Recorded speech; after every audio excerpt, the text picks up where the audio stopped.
హైడ్రాకేమో complaint ఇచ్చారు. నిన్న Serilingampally MLA Gandhi ఏమో అది నా ల్యాండే 2006లోనే నేను రిజిస్ట్రేషన్ చేసుకున్నానని చెప్తున్నారు.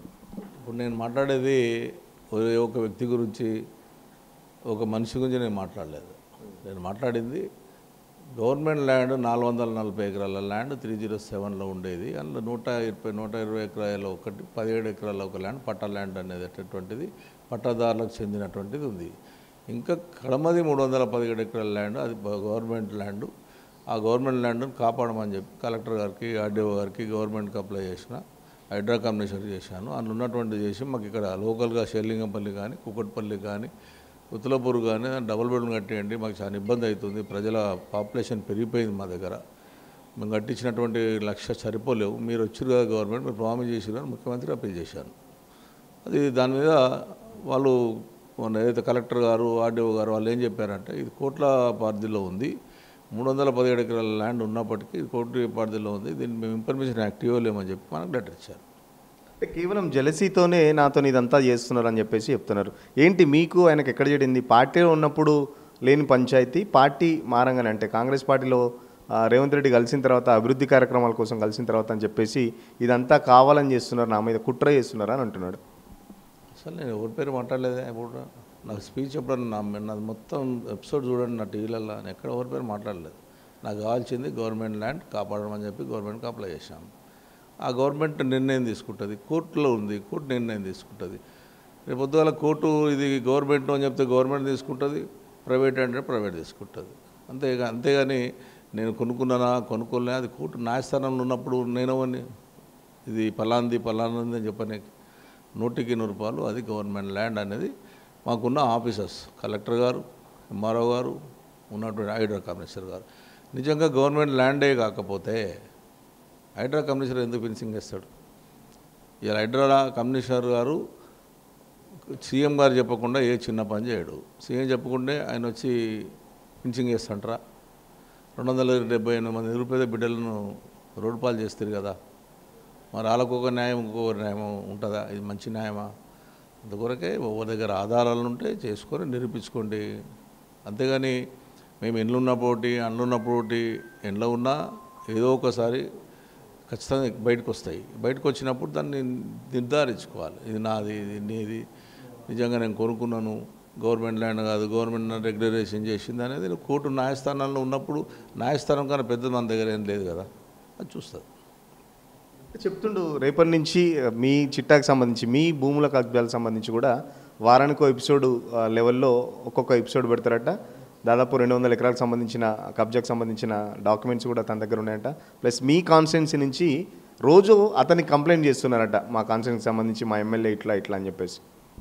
బైసా ఇప్పుడు నేను ప్రతిపక్షంలో ఉన్నాను, మీరు ఒక విలేకరుగా మీరు కూడా చేయపని వాళ్ళు అటువంటి ఉంటే మీరు వాళ్ళకని ఇచ్చేసేయండి, గరీబులకు ఇచ్చేయండి, లేకపోతే మీ ఛానల్ తీసుకోండి, లేకపోతే ఎవరైనా మాట్లాడినప్పుడు తీసుకోండి.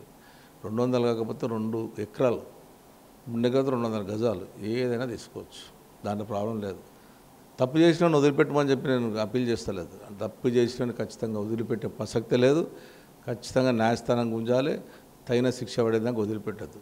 నిజంగా నిర్ణయించాలంటే నేనేంటి నా దానం సులువు చేస్తే 16 మంది దాకా, తప్పు చేస్తే శిక్ష అనుభవించవలసిందే, శిక్షించవలసిందే. పార్టీలోనే ఉన్నా అని చెప్తున్నారు. ఖచ్చితంగా బీఆర్ఎస్ పార్టీలో కొందరు దుష్ట శక్తుల వల్ల కేసీఆర్కు నేను దూరమే అని చెప్పేసి చెప్తున్న పరిస్థితి. బట్ బీఆర్ఎస్లోనే ఉన్నానని చెప్పేసి నేను చెప్తున్న పరిస్థితి. నమ్ముతున్నా మరి బీఆర్ఎస్లో ఉన్నారంటే? ప్రతి వెధవ మాట్లాడే మాటలన్నీ ఇవే. ప్రతి వెధవ మాట్లాడిపోయినా ప్రతి వెధవ మాట్లాడేటువంటి మాటలు ఇవే. నేను అభివృద్ధికి వెళ్ళా, నేను డెవలప్మెంట్కి వెళ్ళా, నేను నన్ను ఎవరో లేరు, నేను అన్న సక్క లేను. మరి ఆ 10 ఏళ్ళు ఎక్కడ పోయిర్రా నాయన మీరు? 10 ఏళ్ళు దోసుక తిని ఇక్కడ మళ్ళీ ఇక్కడ దోసుక తినడం వచ్చిన దొంగలు మీరు. మీ భాషలనే చెప్తున్నారు, మేము పార్టీ మారలేదు, కండం వేసుకున్నాము, భగవంతుని కండం, వెంకటేశ్వర స్వామిని, శ్రీరామచంద్రుని మీద కూడా అబద్ధం ఆడుతున్నారు. అంటే మీరెంత దొంగలు అర్థమైపోయింది కదా బిడ్డ. మీకు చిత్తశుద్ధి ఉంటే ఎందుకు అబద్ధాలు చెప్తున్నారు? స్పీకర్కి ఎందుకు అబద్ధాలు చెప్తున్నారు? ఒక ఆయన స్పీకరే చేసిండు దొరాయన, ఒక ఆయన అయితే మన దగ్గర నిజామాబాద్ జిల్లాకు సంబంధించిన ఎమ్మెల్యే ఒక న్యాయస్థానం స్పీకర్ చేశాడు, ఆయనే పార్టీ మారాడు. అటువంటి మనిషి పార్టీ మారితే మా సొంత వాళ్ళ జనరేషన్కి ఏమి వేయాలైనా? అంత పెద్ద మనిషి 80 ఏళ్ళకు ఉన్నటువంటి వ్యక్తి ఇలా మాస్ వంటలు బిడ్డ ఉండండి, అదే పాటలు ఉండండి, మంచైనా కొట్లాడండి, ప్రజా సేవ చేయండి అని చెప్పేటటువంటి మనిషి అయిపోయినప్పుడు మేము పార్టీ మారలేదు. మేము పార్టీ మారితే మనం బాధ అంటున్నారు. మేము అభివృద్ధికి ఎక్కరు అంటున్నాం. అభివృద్ధి జరుగుతలేదా? కేసీఆర్ చేసిన అభివృద్ధి చాలా చేశాడు, దాన్ని కొనసాగించండి, సరిపోతుంది. మీరు చేసేది ఏం లేదు. ప్రజలకు మోసం చేశారు, 420 హామీలు ఇచ్చి చేశారు. మీరు పోయినంత మాత్రంలో శైలింగంపల్లిలో లేకపోతే పోయిన క్యాన్సర్లు అన్నీ బాగుపడ్డాయని ప్రజలు అనుకుంటే అంతకన్నా ఇంకేం లేదు. మీరు పోయి మొత్తం సర్వనాశనం చేస్తున్నారు ఇంకా పార్టీని. కాంగ్రెస్ పార్టీ కార్యకర్తల పుట్టలు కొట్టారు. వాళ్ళు ఎప్పటి నుంచో పాపం కాంగ్రెస్ కార్యకర్తలు మా గవర్నమెంట్ రావాలని ఎన్నో ఇబ్బందులు పడి పాదయాత్ర చేసి మా మీద పోరాటం చేసిన వాళ్ళ కడుపు కొట్టినటువంటి మీకు రేపు పొద్దున ఎలక్షన్కి వెళ్ళండి, వాళ్ళే నీకు బుద్ధి చెప్తారు. ఈ 22 నెలల్లో దాదాపు రేవంత్ రెడ్డి దగ్గర 2,000 కోట్ల రూపాయల నిధులు తీసుకొచ్చుకొని నేను షేర్లింగంపల్లిని అభివృద్ధి చేస్తున్నా అని అంటున్నాడు. మరోవర్ ఇంకొకటి, కవితనే ఇంట్లోకెళ్ళి బయటికి వెళ్ళగొట్టారు, మాలాంటి వాళ్ళ పరిస్థితి ఏంటి? అభివృద్ధే కాకుండా అక్కడ ఉండలేని పరిస్థితి కాబట్టి మేము కేసీఆర్కి దూరంగా ఉంటున్నాం. సొంత బిడ్డకే న్యాయం చేయలేదు కేసీఆర్, మాకేం న్యాయం చేస్తారు? మాలాంటి వాళ్ళ పరిస్థితి ఏంటి? పార్టీలో మాకు భయంగా ఉందని చెప్పేసి చెప్తున్నాడు.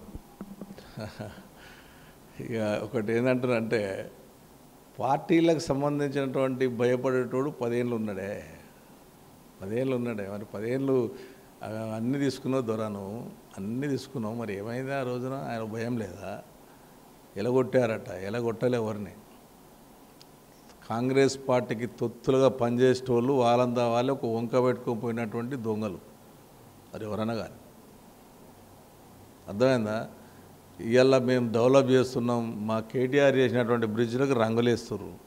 మా ఎస్టీపీలు కట్టిన 3,600 కోలకు ఇనాగ్రేషన్ చేస్తున్నారు. హైదరాబాద్ నగరంలో మీరు చెప్పండి, ఒక యాంకర్గా మస్తు తిరుగుతున్నారు. మీరు కూడా హైదరాబాద్ గురించి మొత్తం పూర్తి అవగాహన ఉంది. మీరు చెప్పండి, ఒక్క పైసా పని జరిగిందా 22 నెలల్లో? మీరు చెప్పండి, మీ మనసాకి చెప్పండి. మేము చెప్పం. మేము చేసింది ఆ రోజు బ్రిడ్జ్లు వేసినాం, అండర్పాలు వేసినాం, నీళ్ళు ఇచ్చినాం, ఇంటింటికి నీళ్ళు ఇచ్చినాం, గ్రేవిగాలు కట్టించినాం, దళిత బంధు ఇచ్చినాం, చాలా మందికి డబల్ బెడ్రూమ్లు ఇచ్చినాం 67,000 మందికి. అదే షేర్లింగంపల్లిలో 9,000 కోట్ల రూపాయలు అభివృద్ధి చేసాం. మరి 22 నెలలు ఏం చేసారు ఒక్కటి నాకు చెప్పండి. మేము చేసిన ఓపెనింగ్ తప్ప మీరు ఏం చేశారు? కాబట్టి ప్రజలు నిర్ణయిస్తారు. ప్రజా బలం మాకుంది. ప్రజలు చూశారు. మేము అన్యాయం అయిపోయాము. ఇలా రైతుల కాడికే సురువు చేస్తే, ఆడపడుచులకు సురువు చేస్తే, బతుకమ్మ చీరలు ఇస్తాను ఊరు చూపెట్టి మొన్న చేయించారు, అంతమంది చేయించారు, ముస్లిం సోదరులకు మోసం చేశారు. అన్నిటికీ మోసం చేసిన పార్టీ ఏ పార్టీ అంటే అది కాంగ్రెస్ పార్టీ. సరే, వీళ్ళు మేము డెవలప్ చేస్తాం, మేము బాగా చేస్తామంటే మరి రేవంత్ రెడ్డి గారిని అడుగుతాను నేను. అంటే ఒక ఎమ్మెల్యేకు 2,000 కోట్లు ఇచ్చి పక్క ఎమ్మెల్యేకి సీఎం గారు మా అందరికి సీఎమా లేకపోతే వాళ్ళ దొంగలకు సీఎమాను చూస్తాను మా రేవంత్ రెడ్డి గారు తెలుసుకోవాలి. కానీ రేవంత్ రెడ్డి గారికి నేను అప్పీల్ చేస్తున్నా, ఇది చాలామంది దొంగలు మీ దగ్గరకు వస్తారు, దోసుకొత్తినీకి వస్తారు తప్ప మీ పార్టీని బాగా చేయడానికి వస్తలేదు. మీ కార్యకర్తలు చాలా బాధపడుతారు, వాళ్ళని రక్షించు, వీళ్ళని దూరం పెట్టమని విజ్ఞప్తి చేస్తాను. అసలైన తొలి వెలుగు. ఫాలో వాట్సాప్ @తొలి వెలుగు official.